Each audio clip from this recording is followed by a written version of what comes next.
بسم اللہ الرحمن الرحیم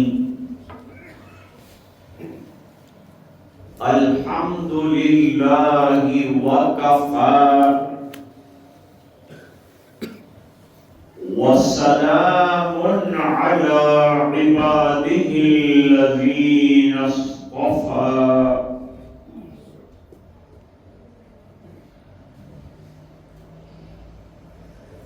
خصوصا على سيدنا المصطفى وعلى آله وأصحابه نجوم الهدى وقادة التقى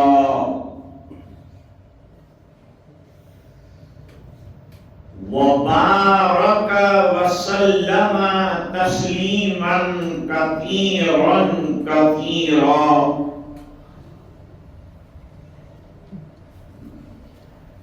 أما بعد،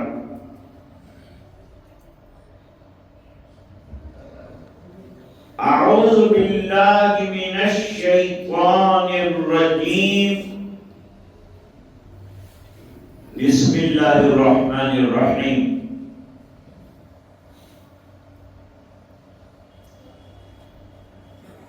اقترب للناس حسابهم وهم في غفلة معرضون. صدق الله العظيم. اللهم صل على سيدنا محمد وعلى آل سيدنا محمد وبارك وسلم.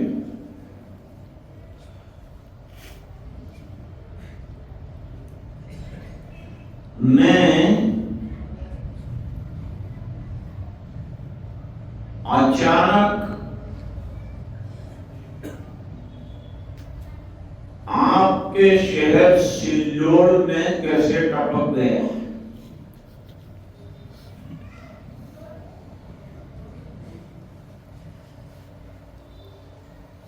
ہم لوگ کل رات کو بھیونڈی گئے.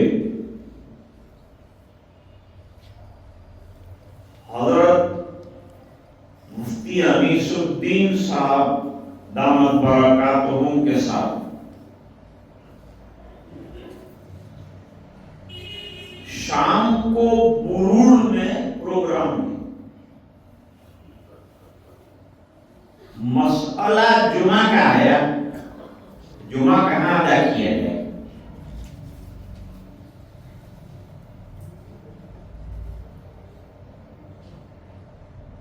تو حضرت مفتی عبد الرحمن صاحب کو ہمارے حضرت مفتی صاحب نے فون کیا. بیک گراؤنڈ بتا رہا ہوں.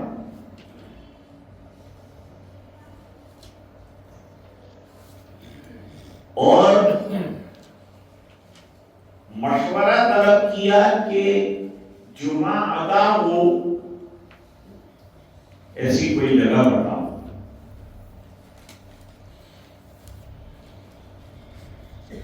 انہوں نے حضرت ڈاکٹر صاحب کے مکان کا حوالہ دیا کہ وہاں ٹھہریں، رہیں، کھائیں اور آپ کی اس مسجد میں جمعہ ادا کریں. تو بے فضل ہی تعالی آپ کے سامنے اللہ نے موجود کر دیا.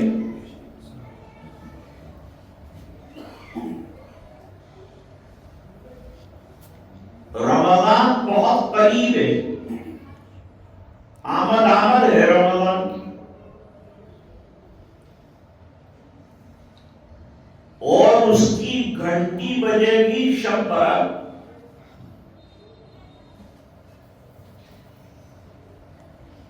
شب برات آئے گی. لوگ برات کہتے ہیں، برات نہیں، براءت. براءت کے معنی چھٹکارا.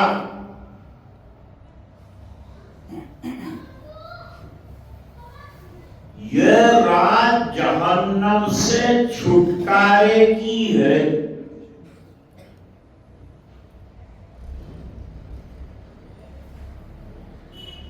ایک حدیث شریف میں فرمایا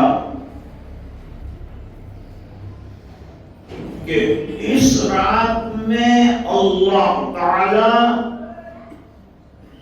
بنو کلب کی بکریوں کے بالوں سے زیادہ گنہگاروں کی مغفرت کرنا اور جنت میں داخلہ کرنا.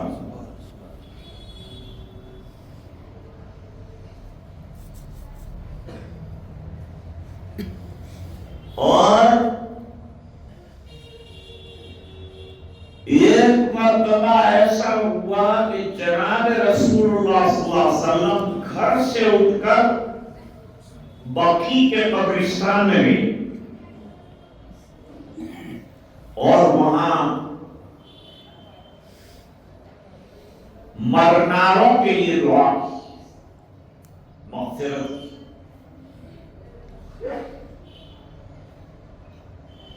علماء لکھتے ہیں کہ حضور ایک مرتبہ گئے ہیں، ہمیشہ کا معمول نہیں تھا.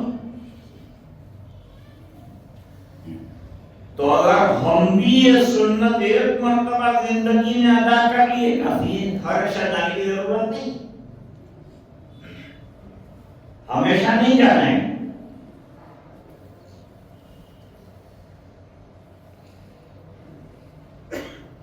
ایک روایت میں ہے دوسرے دن روزہ رکھو. یہ رمضان کے روزے کا ایڈوانس میں پریکٹس اور لوگوں کے دماغ میں یہ بات بیٹھ جائے کہ رمضان آ رہا.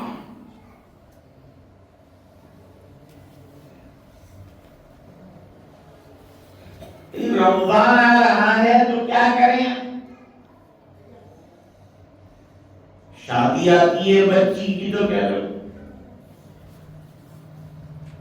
گھر میں لڑکے کی شادی ہوتی ہے تو کیا کرتے ہیں؟ بولو، تیاری کرتے ہیں.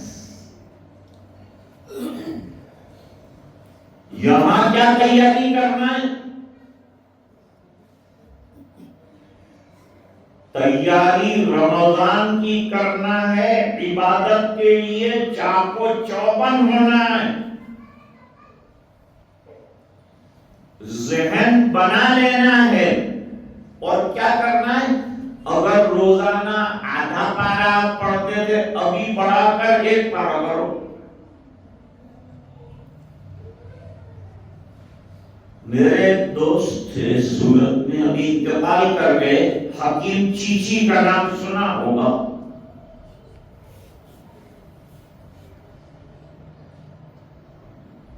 وہ رجب، شعبان اور رمضان، رجب سے روزہ دار ہو جاتے تھے اور رمضان کے ختم پر ان کے روزے ختم ہوئے. کتنے سال سے؟ 31 سال.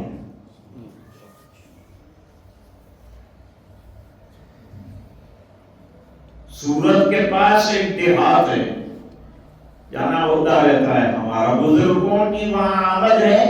حضرت شیخ الاسلام مولانا حسین احمد مدنی قدس سے لوگ وہاں آیا کرتے، اس لیے وہاں کے لوگوں میں سنتوں پر عمل کا جذبہ بہت. اللہ والے جہاں پہنچتے ہیں سنتوں کی نشانیاں چھوڑ جاتے.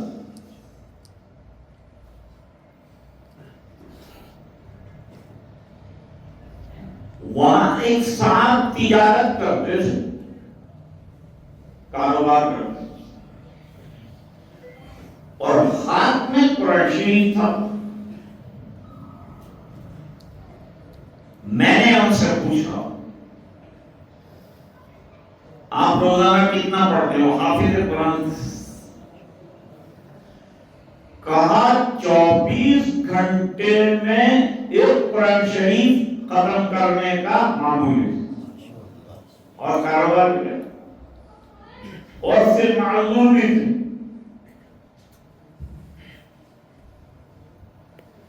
تو میں نے اتفاقاً ان سے پوچھ لیا کہ کتنے قرآن شریف آپ نے ابھی تک پڑھے؟ فرمایا 5000 قرآن شریف ختم کیے.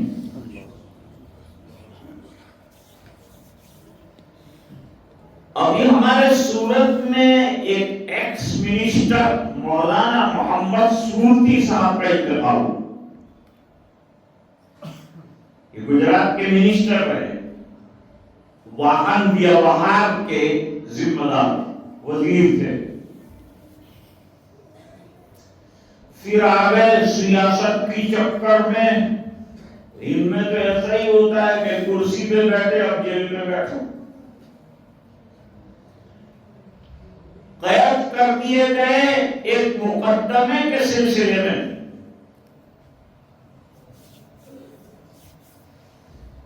اور کئی سال قید خانے میں رہے. اب ڈاکٹر صاحب ایک بات میں سناتا ہوں, آدمی کو اپنی حیثیت جو اللہ نے علمی عطا کی اس کو بھولنا نہیں چاہیے. جب وہ منسٹر بن کے آئے تو ہم ان کا لیکچر سننے گئے. پہلے تقریر کرتے تھے, منسٹر بنے تو لیکچر ہو گئے, بھاشن کرتے. بھاشن میں انہوں نے کہا اب میں مولوی نہیں ہوں, دارالعلوم کے ساتھ اب میں مولوی نہیں ہوں, اب میں ٹوپی نہیں پہنوں گا. ارے بھائی ٹوپی بیچارہ اسدالدین اویسی کی پہننا. انہوں نے کہا میں ٹوپی نہیں پہنوں گا اور دارالعلوم کی سند آج میں نے پھاڑ آئی. اب میں سینما ہاؤس کا بھی افتتاح کروں گا اور میں مندر کا بھی افتتاح. یہ بڑی بولی بول کر چلے گئے.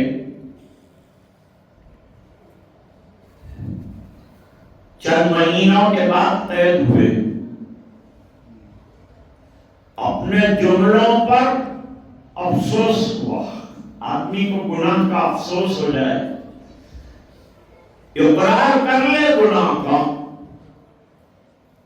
توبہ کر لے سچے دل سے, تو حدیث شریف میں فرمایا التائب من الذنب کمن لا ذنب لہ, جو گناہوں سے توبہ کرے وہ ایسا ہے گویا کہ اس نے گناہ کیا ہی نہیں.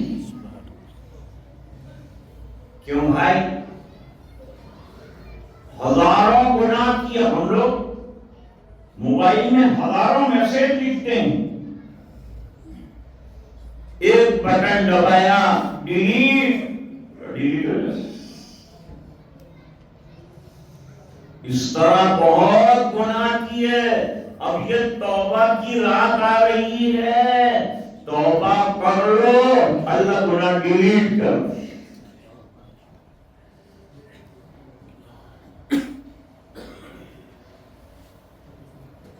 پیرول پر مولانا محمد سورتی مرحوم آئے. کچھ لوگ ملنے گئے حافظ سے. حضرت قید خانے میں کیا کیا؟ فرمایا قید خانے میں مجھے توبہ کرنے پر مجبور کر. میں تو معصوم تھا, میرا تو کوئی گناہ نہیں تھا, لیکن مسلمان تھا, سیاسی ہتھ کنڈے میں پھنس گیا, قید خانے میں چلا گیا. اور میرا حال یہ ہوا کہ میں نے سچے دل سے توبہ کر لی. اللہ میں نے خراب جملہ بول دیا, تو نے میرا سینہ قرآن سے بھرا ہوا ہے.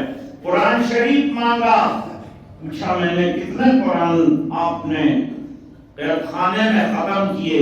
انہوں نے کہا 450 قرآن شریف جیل خانے میں پڑھی.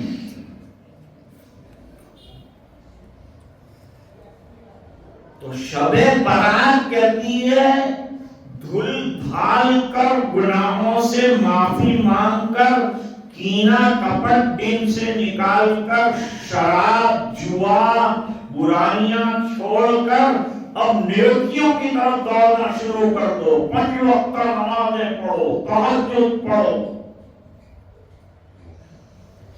اور ابھی سے رمضان کے لائق بن جاؤ کہ پہلا روزہ آئے تو جیسے صحابہ خوش ہوتے تھے ایسی خوشیاں ہم کو ملیں.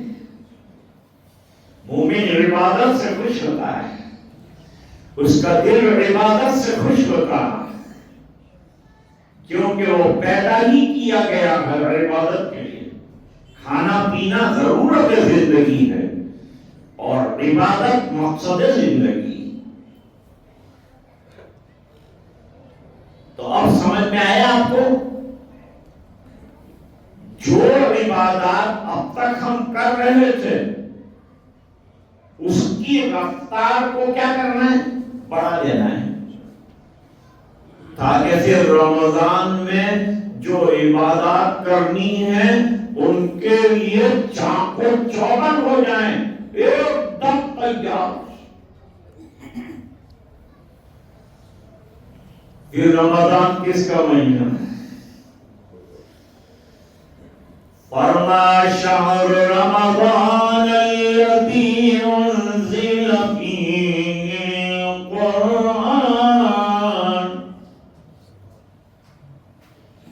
رمضان کا مہینہ وہ ہے جس میں اللہ نے قرآن اتارا. رجب میں نہیں اتارا، شعبان میں نہیں اتارا، محرم میں نہیں اتارا، اور رمضان میں اتارا. اس لیے کہ رمضان قدر و قیمت والا مہینہ ہے اور قرآن بھی قدر و قیمت والی کتاب ہے.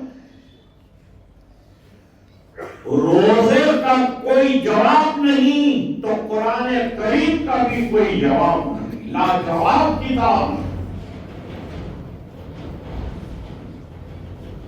ایک صحابی نے پوچھا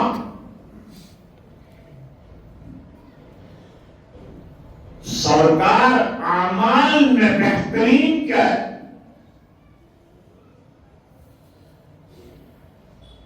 جواب دیا روزہ. بہترین اعمال میں سے ہے روزہ. اور ایک بات یاد رکھو، کوئی امت ایسی نہیں رہی جس کے اندر روزہ نہ رہا. جیسے ہر امت میں نماز ہے، ہر امت میں روزہ. اور حضرت داؤد علیہ السلام نے تو سال میں سے 6 مہینہ روزہ رکھتے، 6 مہینے کے روزے. اور حضرت آدم علیہ السلام ایام بیض کے روزے رکھتے تھے. ایام بیض کس کو کہتے ہیں؟ چاند کی 13 تاریخ، 14 تاریخ، 15 تاریخ. کسی نے ایام بیض کے روزے رکھے، ہر روزے پر 10 روزے کا ثواب ہے، پورے مہینے کے روزے لکھے جائیں گے.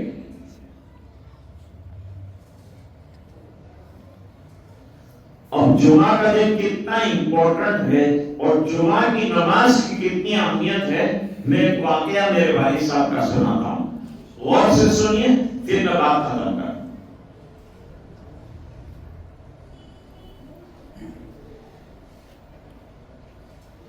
ہمارے علاقے میں آپ کے مہاراشٹر کی پریمائسس میں آتا ہے نواپور. میرے والد صاحب وہاں بار بار گئے اور نواپور کے سادھو بھی میرے والد صاحب سے ملنے آتے تھے اور تقریر بھی سنتے تھے اور ابا کی تعریف بھی کرتے تھے کہ ان کے اخلاق بہت ہیں.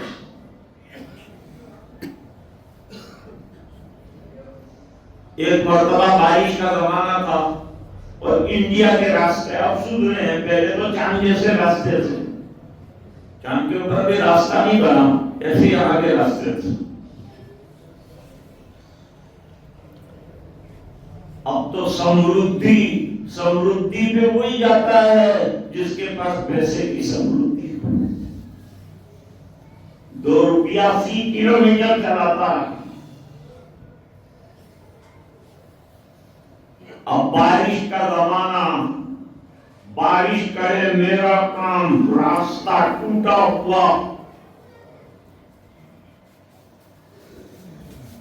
میرے والد صاحب نوابپور کی بڑی مسجد میں پہنچے تو نماز ختم ہو گئی، جمعہ کا دن تھا.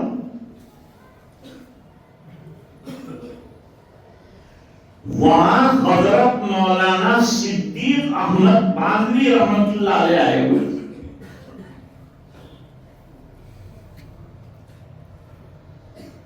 انہوں نے وہاں سلام پھیرا اور یوں کہا، ایک اللہ والا دروازے پہ آ، چلو استقبال کرو. دروازے پر استقبال کے لیے گئے. میرے والد صاحب نے اترتے ہی پوچھا، نماز ہو گئی؟ لوگوں نے کہا جی حضرت نماز ہو گئی. تو میرے والد صاحب نے کہا، ہائے،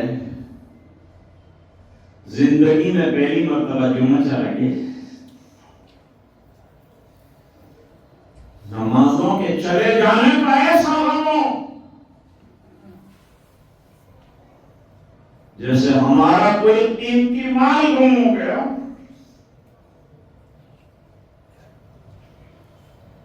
یہ مومن کی شان.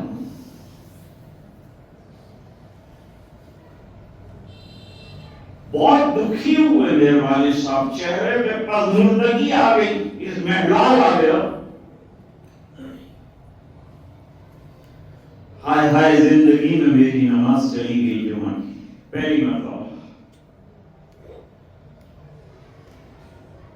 قاری صدیق احمد باندری رحمت اللہ علیہ نے فرمایا، حضرت نماز جانے پر جو آنکھ نکلی ہے وہ مجھے دے دیجئے اور میری نماز آپ لے لیجئے. میں یہ سوال کرنا چاہتا ہوں کیونکہ میں جانتا ہوں کہ آپ کی آنکھ کی قیمت میری مقبول نماز سے زیادہ.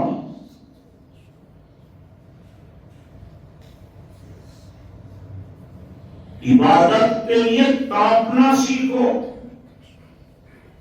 بے قرار ہو جاؤ، نماز کا وقت آئے.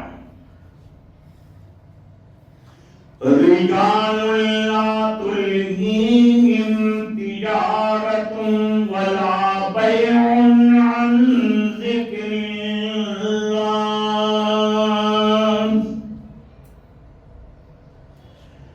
صحابہ کرام لاکھوں کا مال پڑا ہوتا تھا، چھوڑ کر نماز پر کھڑے ہو جاتے تھے نماز کے وقت. ارے بھائی، لاکھوں روپیے کا مال کہاں چھوڑ کر جا رہے ہو؟ کس کے بھروسے چھوڑ رہے ہو؟ جواب دیا، اس کے بھروسے چھوڑ رہے ہیں جس نے اپنی دربار میں حاضری کے لیے ہمیں بلایا ہے. اب اس کی حفاظت وہ کرے گا.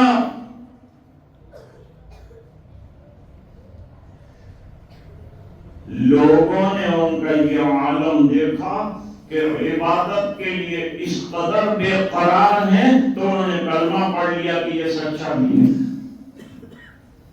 بیکار دین، غلط دین کے لیے کوئی تطابق کیا تو کیا، پوجا کیا تو کیا، نہیں کیا تو نہیں کیا، بابا کو جگایا تو جگایا، نہیں جگایا تو سوئے گا.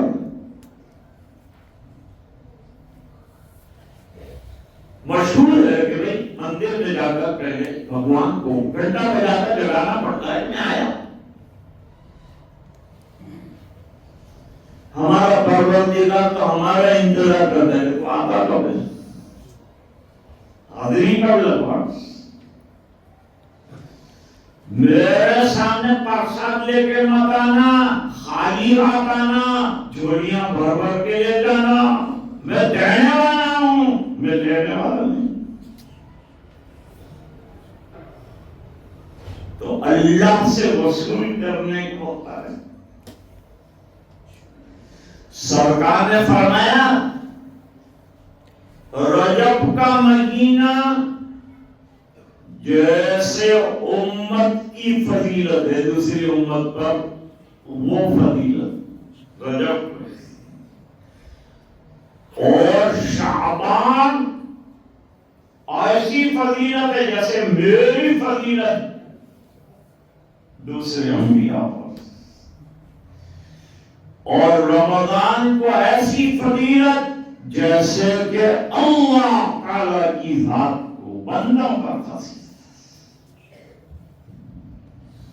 اجر بڑھ جاتا ہے۔ صحابہ 29 تاریخ کو حساب کتاب، کھانا پینا، گھر کا سامان سب لا کر گھر میں ڈال دیتے تھے۔ بیوی سے کہتے تھے 1 مہینے تک نہ گیہوں مانگنا، نہ چاول مانگنا، نہ دال مانگنا، نہ کھانا مانگنا، نہ بازار کی کوئی چیز مانگنا، تم بھی پڑھ میں بھی پڑھ، تلاوت کا مہینہ۔ حضرت شیخ الحدیث محمد زکریا صاحب رحمۃ اللہ علیہ سے ایک آدمی ملنے آیا تھا، تو حضرت نے صبح سے لے کر اشراق تک تو قرآن پڑھا، اشراق میں کھڑے ہوئے تو 1 گھنٹہ اس میں نکال ڈالا، وہ ختم ہوا تو چاش کا وقت ہوا اس میں لگ گئے، وہ ختم ہوا تو پھر قرآن پڑھنے بیٹھ گئے۔ ارے بھائی میں ان کا دوست ہوں لیکن مجھے کب ملاقات کا موقع ملے گا؟ خادم نے کہا جب ٹائم ملے ایک دم پہنچ جانا ملاقات کرنا، لیکن وہ 3 دن رہا، اس کو کوئی ٹائم دکھا ہی نہیں کہ جس کے اندر شیخ فارغ ہو اور اس سے ملاقات کریں۔ ارے بھائی رمضان ہمارے یہاں بھی آتا ہے، وہ دوست نے کہا، لیکن ان کو تو رمضان کا بخار چڑھا ہوا ہے، ایسا بخار چڑھا لو انشاءاللہ عید کے دن ایسا بخار اترے گا کہ سیدھے جنت میں جاؤ گے۔ اللہ تعالی ہم سب کو نصیب فرمائے۔ مہینہ مانگو اور مانگ کر صحت مانگو اور تندرستی مانگو اور اللہ سے شفا مانگو اور زندگی مانگو، تو ساری عبادتیں رمضان کی ہمیں عطا فرمائے اور اسے اپنے فضل سے قبول بھی فرمائے۔ وآخر دعوانا ان الحمد للہ۔